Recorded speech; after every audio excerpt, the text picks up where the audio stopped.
हाँ देखिए, ये अब हमारा लास्ट हाइब्रिडाइजेशन होगा sp3d3 हाइब्रिडाइजेशन, जिसे हम बोलते हैं pentagonal hybrid bi pyramidal hybridization. मैंने हाइब्रिडाइजेशन नहीं लिखा, आप हाइब्रिडाइजेशन उधर बना लीजिए, ठीक है। पेंटागोनल बाई पिरामिडल हाइब्रिडाइजेशन, ठीक है। अब इसको हिंदी में क्या कहेंगे? पंचकोणीय। पेंटा मतलब पांच, गोनल मतलब कोण, पंचकोणीय द्विपिरामिडीय। बाई पिरामिडल मतलब द्विपिरामिड, एक पिरामिड ऊपर और एक पिरामिड नीचे बनेगा, ऐसा हमें लेकर के चलना है। अब देखिए इसमें क्या होता है, जैसे कि हम पहले वाले हाइब्रिडाइजेशन में जिस तरह पढ़े ठीक उसी तरह यहाँ पर भी पढ़ेंगे। सबसे पहले क्या करना है, किसी एक ही एटम के वैलेंस शेल का हमको क्या लेना है? एक एस ऑर्बिटल। तो चलिए एक एस ऑर्बिटल आप बनाइए। फिर इसके बाद क्या करना है? 3 पी ऑर्बिटल, एक पी ए हो गया, एक पी ए हो गया और एक पी ए हो गया। फिर इसके बाद क्या करना है? 3 डी ऑर्बिटल लेना है। तो डी ऑर्बिटल मान लो मैं डी का सिंबल ऐसे बना देता हूं शेप, और मान लो इस बार अदरक के कितने टुकड़े रखे गए? 3 पीस अदरक रखी गई चटनी बनाने में। तो हम सब की क्या कर देते हैं? बना देते हैं चटनी, सबकी चटनी बना देते हैं। और चटनी कितने लोगों ने बनाया? 7 लोगों ने बनाया। तो इसका सिस्टम है 7 लोग मिलकर के इसकी चटनी बनाएंगे, नहीं हाइब्रिड ऑर्बिटल्स बनाएंगे, तो सातों को ही बराबर बराबर विभाजित कर दिया जाएगा।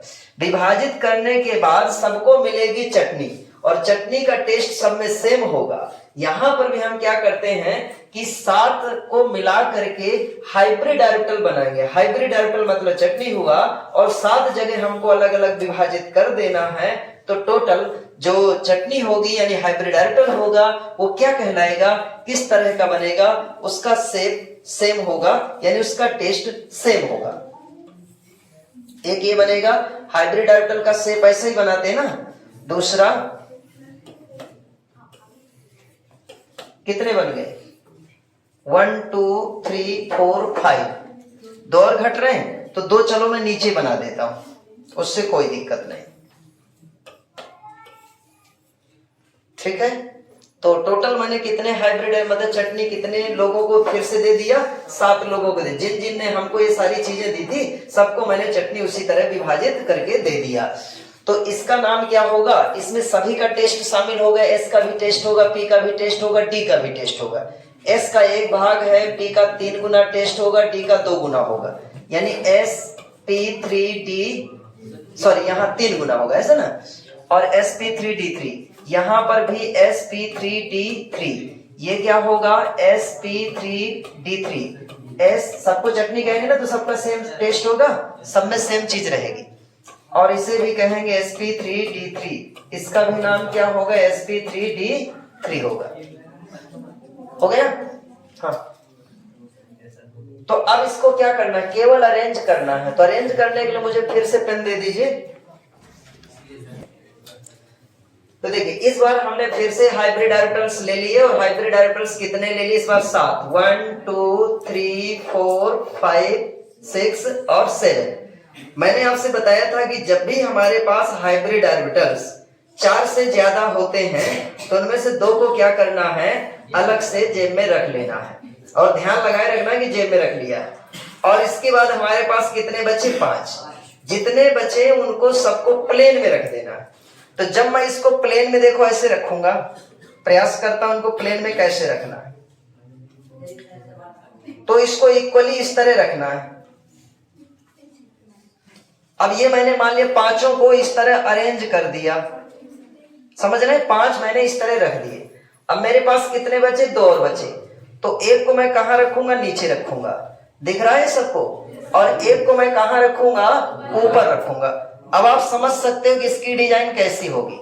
यदि मैं इस कोने को इस कोने से ऐसे मिला दूं तो 5 कोने प्लेन में बनेंगे ना, तो मैं इसे क्या कहूंगा? पंचकोणीय।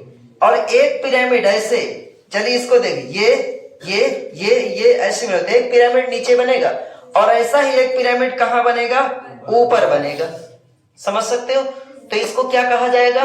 पंचकोणीय, पंचकोण कहाँ है? प्लेन में है, और एक पिरामिड ऊपर और एक पिरामिड नीचे, इसे कहा जाएगा पंचकोणीय द्विपिरामिडी, मतलब पेंटागोनल बाई पिरामिडल। समझ में आ गया ये? तो रख रहा हूं इसे फिर।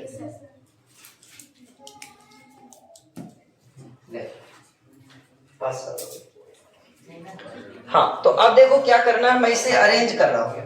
आप समझ सकते हैं कि मैं 5 ऑर्बिटल्स को कैसे अरेंज करूंगा। तो ये जरूरी नहीं है कि मुझे एंगल उतने ही मिले, लेकिन आप समझिएगा ये मैं 5 किसी तरह से अरेंज करूंगा।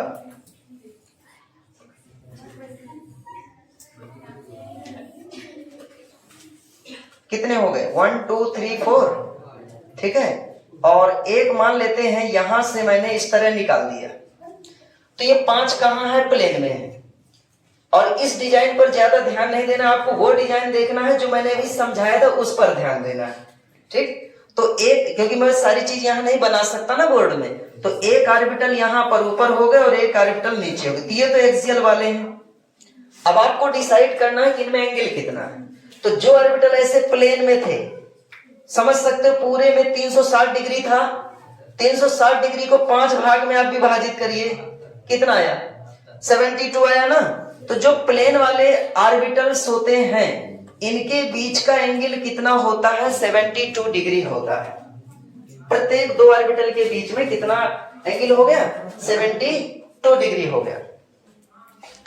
अब ये वाला जो ऑर्बिटल कौन सा? एक्सियल है। तो एक्सियल ऑर्बिटल क्या होता है? इसके बीच जब हम देखें, जैसे इस तरह रखा है तो कितना एंगल होगा बताइए? 90 डिग्री। तो यहां पर ये होगा 90 डिग्री। ठीक, मैं पहले ही बता चुका हूं कि मैं बोर्ड में इस तरह का स्ट्रक्चर नहीं बना पाऊंगा। आपको मानना है कि ये 5 कहां है? प्लेन में है। किसी भी दो ऑर्बिटल के बीच में यहाँ कितना एंगल है? 72 डिग्री है। एक ऊपर हो गया, एक नीचे, तो इसके बीच ऐसे ही रखा है। इनके बीच जो एंगल होगा वो कितना होगा? 90 डिग्री।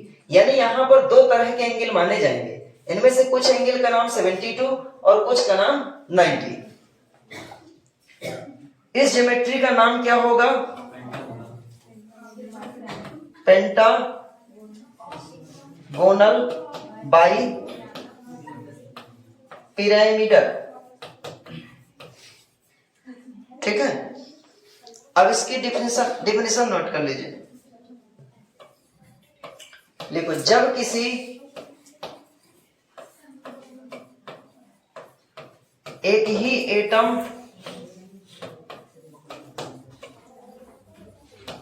के वैलेंस शेल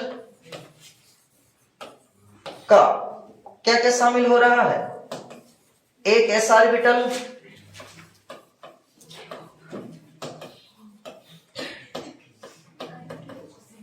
एक एस ऑर्बिटल, फिर 3 पी ऑर्बिटल्स व 3 डी ऑर्बिटल्स आपस में क्या होते हैं? मिक्स्ड होते हैं।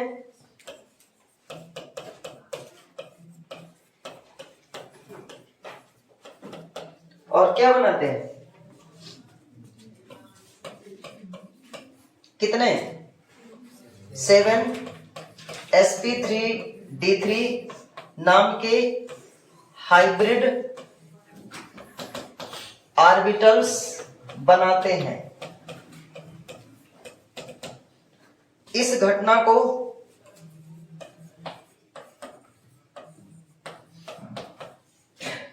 क्या कहते हैं? sp3d3 हाइब्रिडाइजेशन कहते हैं, ठीक है। एग्जाम्पल इसका लिखिए।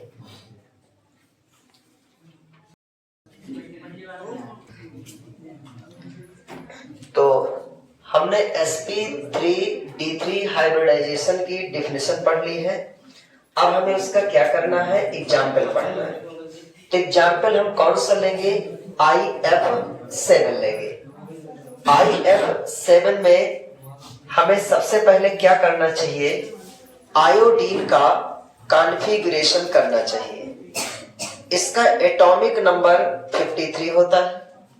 अब आप समझ सकते हो 53 का एटॉमिक नंबर, जैसे यहाँ आयोडीन का एटॉमिक नंबर 53 है, इस 53 का इलेक्ट्रॉनिक कॉन्फ़िगरेशन करेंगे। ठीक है, तो मैं चाहता हूं कि आप इसका कॉन्फ़िगरेशन कर लेना। मैं लास्ट का इसका कॉन्फ़िगरेशन बता देता हूं, अन्यथा समय ज्यादा लग जाएगा। तो इसी तरह आप कॉन्फ़िगरेशन करते जाएंगे।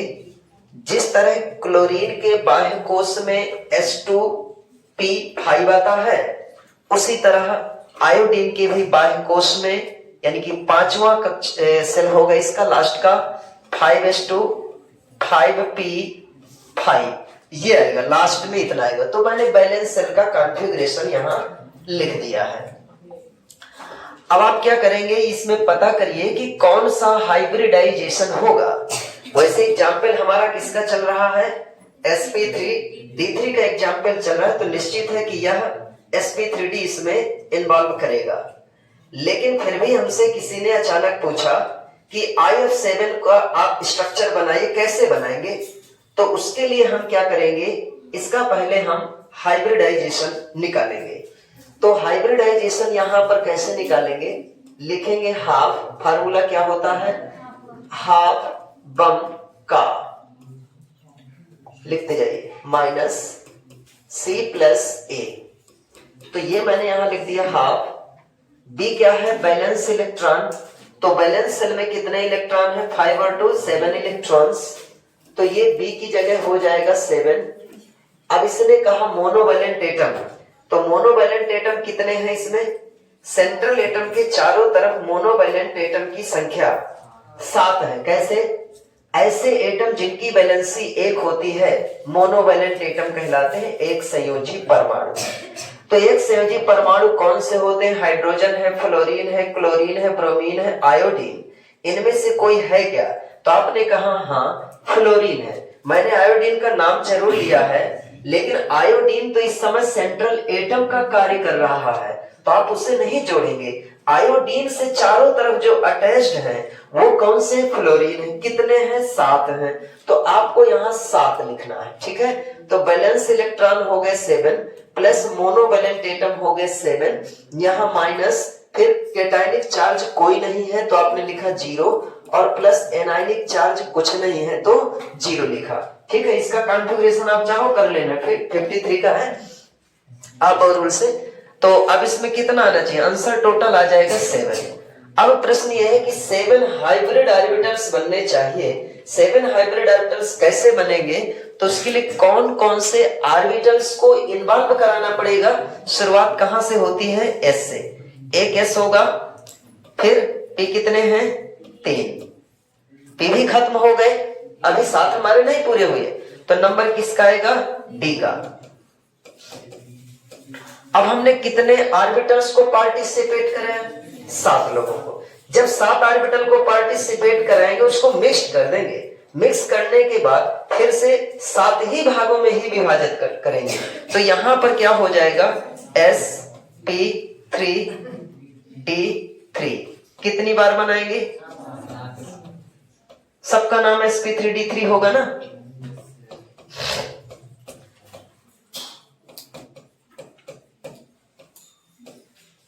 sp3d3 sp3d3 sp3d3 sp3d3 कितने हो गए, 1 2 3 4 sp3d3। चलिए यहां लिख देता हूं प्लस sp3d3, 1 2 3 4 5 6, ये 7 हो गए। इतने हाइब्रिड ऑर्बिटल्स इसके बनेंगे। और हाइब्रिड ऑर्बिटल का शेप कैसा होता है, बैलियन शेप जो बताया था। अब 7 हाइब्रिड ऑर्बिटल्स को अरेंज करने का जो तरीका है मैं इसके पहले अभी बता चुका हूं। तो इसके लिए हम क्या करेंगे, आयोडीन को हम अरेंज करेंगे किस तरह, एक s ऑर्बिटल, यहां पर कौन सा होगा, p ऑर्बिटल। अब देखिए स्पेस हमारे पास कम है, तो हम क्या करते हैं, इसे अरेंज कर, नोट कर लिए इसे। चलो मैं इसको ऐसे कर देता हूं। अब यहां पर मैं ले लेता हूं कौन सा, d ऑर्बिटल, 1 2 3 4 5। इसमें कितने इलेक्ट्रॉन्स है, 2 1 2 3 4 5। ये आपका भी कौन सा स्टेट है, ये है आपका ग्राउंड स्टेट। अब हम क्या करते हैं, एक्साइटेड स्टेट में हमको ये बताया जाता है कि जितने भी हाइब्रिड ऑर्बिटल्स बनेंगे तो कम से कम उनमें एक एक इलेक्ट्रॉन तो होना चाहिए, यदि पॉसिबल हो तो हमें रख देना चाहिए। यहां संभावना है भी तो हम रख देते हैं।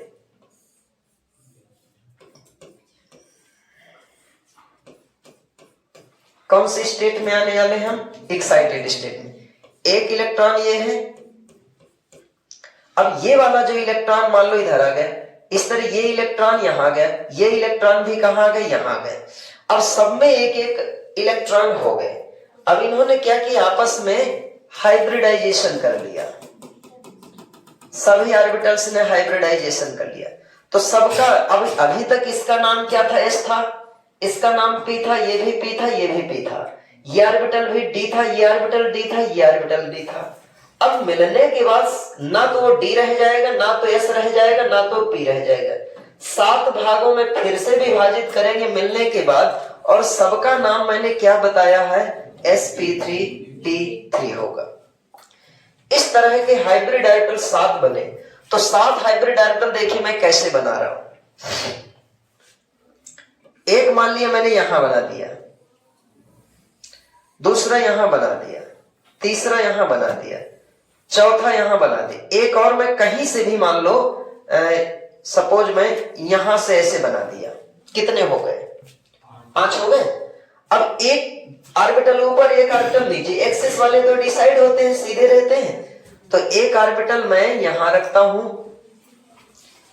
और एक ऑर्बिटल मैं यहां रखता हूं। तो ये दोनों कौन से हो गए, हाइब्रिड ऑर्बिटल होंगे ना, ये सभी हाइब्रिड ऑर्बिटल हैं। तो इनमें से कितने कितने इलेक्ट्रॉन, 1 2, ये एक्सियल हाइब्रिड, एक्सियल वाले ऑर्बिटल हो गए, सब में एक एक इलेक्ट्रॉन हो गए, 7 पूरे हो गए। अब इसके पास आता कौन है, फ्लोरीन। तो मैंने आपसे बताया था कि चाहे फ्लोरीन हो, चाहे क्लोरीन हो, चाहे ब्रोमीन हो, जब वो एटॉमिक स्टेट में होता और किसी से ओवरलैप करना चाहता है तो उसके बैलेंस सेल में पी में 5 इलेक्ट्रॉन होते हैं।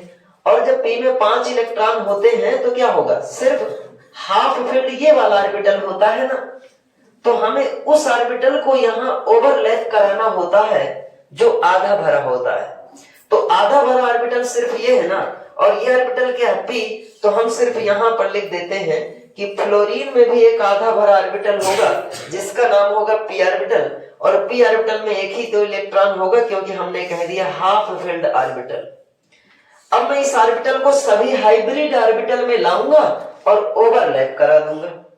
मान लिया मैं इस ऑर्बिटल को लाता हूं इसके पास और यहां ओवरलैप कराऊंगा, तो इसके पीछे वाला ये पोर्शन क्या होता है, छोटा हो जाता है। अब यही चीज मैं यहां फिर से एक फ्लोरीन लाता हूं, ये पोर्शन छोटा हो गया, एक इलेक्ट्रॉन फ्लोरीन का आ गया, इसी तरह ये इलेक्ट्रॉन फ्लोरीन का आ गया। अब यहां पर देखिए फिर से मैं एक इसको ओवरलैप कराऊंगा, इधर का पोर्शन स्मॉल हो गया, एक इलेक्ट्रॉन किसका आ गया, फ्लोरीन का। इसी तरह यहां पर होगा, ये फ्लोरीन का इलेक्ट्रॉन आ गया, यही चीज यहां पर होगी, ये किसका इलेक्ट्रॉन, फ्लोरीन का, यही यहां पर फ्लोरीन और ये फ्लोरीन। यदि मैं आपसे पूछूं कि यहां पर ये आई रखा हुआ है और ये जो आई है, तो इस आई का सेंट्रल एटम हुआ और इसकी कह सकते हैं ज्योमेट्री क्या होगी, इस ज्योमेट्री को बताने के लिए हाइब्रिडाइजेशन आगे आता है। हाइब्रिडाइजेशन कहता है कि सेंट्रल एटम का हाइब्रिडाइजेशन है sp3d3।